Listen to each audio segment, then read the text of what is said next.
તે જ રાત્રે તેમના સ્વપ્નમાં જાણે ભગવાન વિષ્ણુ સ્વયં આવ્યા હોય અને કહ્યું કે તેઓ પૂરી પાછા જાય અને દરિયામાં તરી રહેલા લાકડાના ટુકડાને બહાર કાઢે.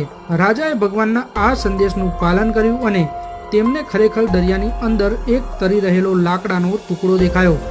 રાજાના સૈનિકોના લાખ કોશિશ કરવા છતાં તેઓ આ ટુકડાને બહાર ના કાઢી શક્યા.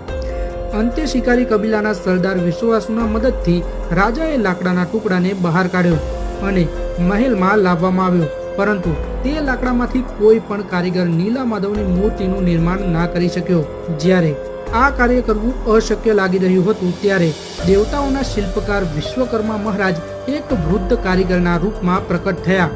તેઓએ રાજાને ભરોસો આપ્યો કે તેઓ રાજાને ભગવાનની મૂર્તિ બનાવીને આપશે, પરંતુ તેમણે એક શરત મૂકી કે તેઓ ભગવાન વિષ્ણુની મૂર્તિ 21 દિવસમાં જ બનાવશે અને તે પણ એકલા જ બનાવશે અને તેમના કામ